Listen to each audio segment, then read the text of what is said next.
वैसे तो बीजेपी के प्रदेश अध्यक्ष मोहनलाल बड़ोली के लिए सभी 7 शहरों के स्थानीय निकाय चुनाव बेहद इंपॉर्टेंस रखते हैं, लेकिन सोनीपत नगर निगम में 2 वार्ड ऐसे हैं जहां पर बड़ोली परिवार के लिए पर्सनल साख दांव पर लगी है।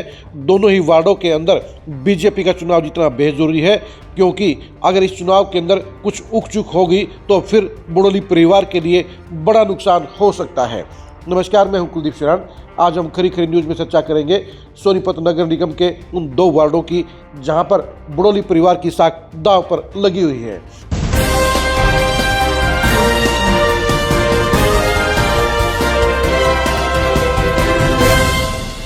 मोहनलाल बड़ोली की अगुवाई में बीजेपी ने लगातार जबरदस्त परफॉर्मेंस करने का काम किया है। उनकी अगुवाई में बीजेपी की सरकार बनी। उनकी अगुवाई में 2025 के दोनों ही नगर निगम के बाई इलेक्शन में बीजेपी को बम्पर जीत मिली। अब तीसरी परीक्षा उनके सामने आ खड़ी हुई है और 7 शहरों में बीजेपी की परफॉर्मेंस उनके खाते में दर्ज की जाएगी।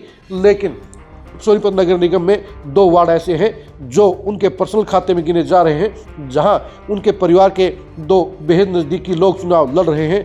हम बात करें सोनीपत के वार्ड नंबर 4 की और वार्ड नंबर 8 की।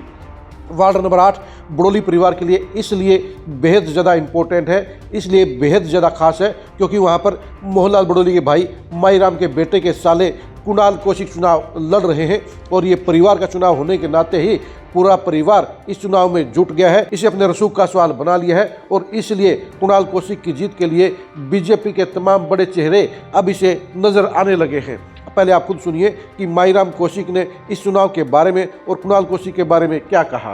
नंबर 8 कोई और सीट नहीं है। एक तरफा भारतीय जनता पार्टी की लहर है। युवा मोर्चा के आह्वान पर भारतीय जनता पार्टी के शीर्ष नेतृत्व का हम धन्यवाद बोलते हैं कि उन्होंने एक टिकट वार्ड नंबर 8 की कुणाल कौशिक को युवा मोर्चे के आह्वान पर तो दी है और युवा मोर्चा पूरा सबसे ज़्यादा वोटों से वार्ड नंबर 8 की जीत दर्ज करके भारतीय जनता पार्टी की झोली में डालेगा। हम हरियाणा सरकार का और पूरे भारतीय जनता पार्टी शीर्ष नेतृत्व का धन्यवाद बोलते हैं।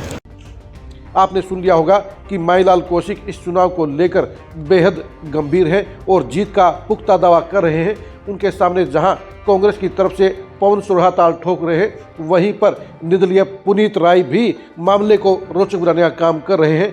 इस समय साफ तौर पर नजर आ रहा है कि वार्ड नंबर 8 में ट्रायंगल फाइट हो रही है। अभी तो चुनाव की शुरुआत है, आने वाले दिनों में इस वार्ड के अंदर जबरदस्त कांटे को टक्कर देखने को मिल सकती है, जहां मोहनलाल बड़ोली और माईराम कौशिक इस चुनाव को एक तरफा बनाने के लिए कोई कोर कसर नहीं छोड़ेंगे। वहीं पर पुनीत राय के वोटों के बलबूते पर उनकी जबरदस्त सेंधमारी करते हुए अपने आप को ऊपर ले जाने की कोशिश करेंगे और इन दोनों के बीच में कांग्रेस के प्रत्याशी पवन सुरहा भी कोई कोर कसर नहीं छोड़ेंगे। यानी सोनीपत नगर निगम में सबसे बड़ा घमासान कहीं पर होगा तो वो वार्ड नंबर 8 में होगा और ये वार्ड नंबर 8 साफ तौर पर बता रहा है, इशारा कर रहा है कि यहाँ पर बड़ोली परिवार की साख दांव पर ज़्यादा लगी हुई है। इसके साथ साथ वार्ड नंबर 4 का जिक्र करना भी जरूरी है। वार्ड नंबर 4 से बड़ोली परिवार के बेहद नज़दीकी त्रिभुवन कौशिक चुनाव लड़ रहे हैं। ये चुनाव भी बड़ोली परिवार के लिए बेहद इंपॉर्टेंस रखता है, इसलिए इस चुनाव को जीतने के लिए भी बड़ोली परिवार पूरी ताकत लगाने का काम करेगा, पूरे संसाधन झोंकने का काम करेगा और इस चुनाव में जीत हासिल करने के लिए कोई कोर कसर नहीं छोड़ेगा।